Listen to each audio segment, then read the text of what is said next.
And for almost 8,000 words, you never said your predecessor's name. And a lot of people out there complain that there's Trumpnesia. People don't remember what it was like when he was president. And I remember what it was like. I remember particularly how it came to its apotheosis in that terrible day on January 6th. I remember my feelings that day. But I have never heard you talk about what was going through your mind that day. What were you thinking when you saw that unfold? Well, look, we had no president on January the 6th. No, I'm not being a wise guy. There was an insurrection happening. And here's what happened. I was supposed to make a speech on the economy. And I decided I couldn't remain silent. So what I did was, I made a speech about January the 6th, what was happening. And I said there's an insurrection underway, and it must be dealt with. And I pled with the president to stop and do his job, call these people off. He sat there in the dining room off the Oval Office for several hours and watched, didn't do a damn thing. And that's why I felt obliged, even though I wasn't sworn in yet, I was president-elect, that I went out and said, this is what we should be doing, and laid it out. And here's what's happened since then. What's happened since then is not only, as he said, it wasn't an insurrection, he says that what was happening was totally legitimate, that these people were patriots. He's calling them patriots. You notice he starts off all his rallies with them singing from prison, and him interjecting with the I think it's a Pledge of Allegiance or whatever. I'm not sure exactly what he does with it. But the end result of it is that he says he wants to free, if he's reelected, he's going to pardon all of them. Pardon them. No, and by the way, he means it. He means it. And here's what's going to happen. You know, when we went up on Inauguration Day, and these guys were there, on Inauguration Day, you walk through the corridors, broken glass, smattered statues, the actual place we got sworn in was a mess, because these guys had rampaged through it. And look, I'll run a real quick story. First time I went to the G7 meeting, that's the meeting of European heads of state, and as president, and end of January. And I sat down and I said, America's back. And the French leader looked at me and said, for how long? It wasn't humorous, he was serious, for how long? And then the German chancellor looked at me and said, what would you think, Mr. President, if in fact you picked up the paper tomorrow and found out here in Great Britain, on the London Times, headline says, mob storms Parliament, breaks down the door of the House of Commons to protest the election, and 2 bobbies were killed. What would you think back in America?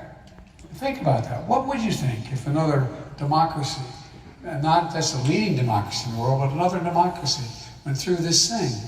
What would happen what would you say?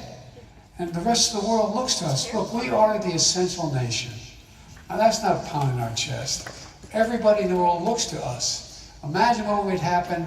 Madeleine Albright, your Secretary of State, was right when she talked about we are the essential nation. You're here. And we have to lead. And when we look like we're countenancing this unruly and like saying, you know, I'm gonna be a dictator on the first day.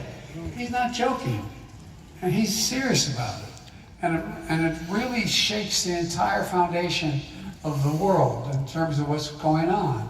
So that's why we have to, and last thing, why do you think you'd ever have a president of the United States whose people he talked about, talks about love letters of the North Korean dictator, he talks about his closeness with Putin and Kim Jong-un. I mean, this is a guy who has a perverse view of the world in terms of, no, I mean it. Presidents Obama and Clinton, you know, you both know how this office works, obviously, and the extent of power and the pitfalls of power. When Donald Trump was president, what kept you up at night? And before you answer, while I'm flattered, you can't both say my show. I get it and I'm flattered. Thank you. What kept you up at night about that presidency? I want to emphasize the point Joe just made about how deeply that 4-year stretch affected views of America around the world. America is imperfect. We have not always abided by our founding documents.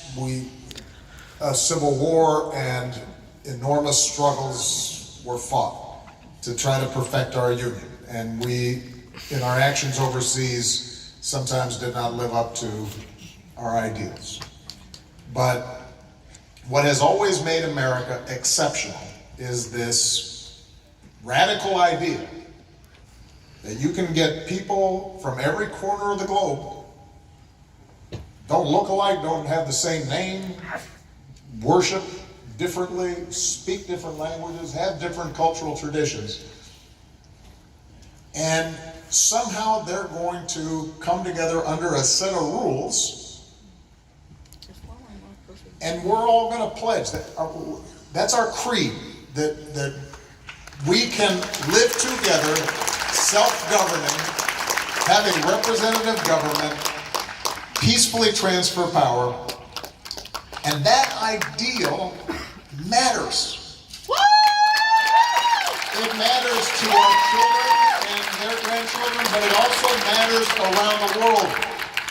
When we see a de-emphasis, when America's not forthright in speaking on behalf of those ideals, you see backsliding around the world.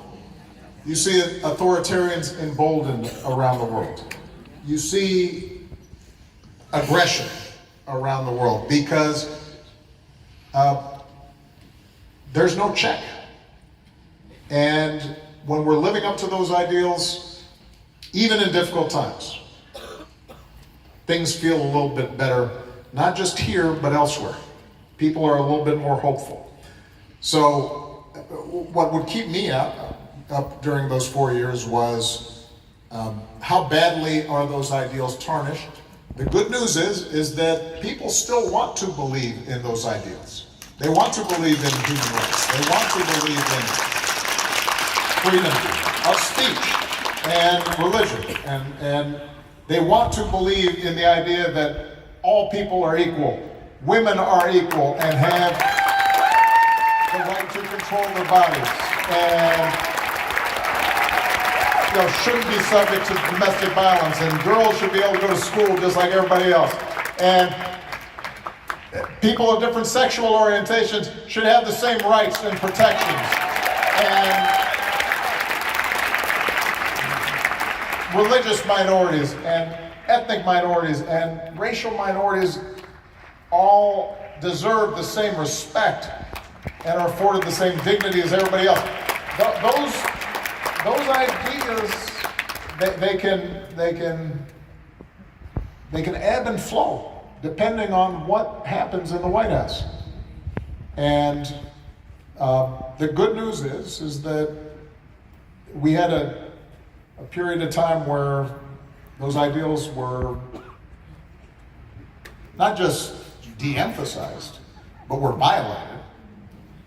And then we have somebody come back in who says, no, we do believe in it. This is what America's about. And that's the same test that we're going to be undergoing over the next 8 months. Do we in fact believe in those basic ideals? And if we do, not only are we going to be okay, but the world's going to be okay.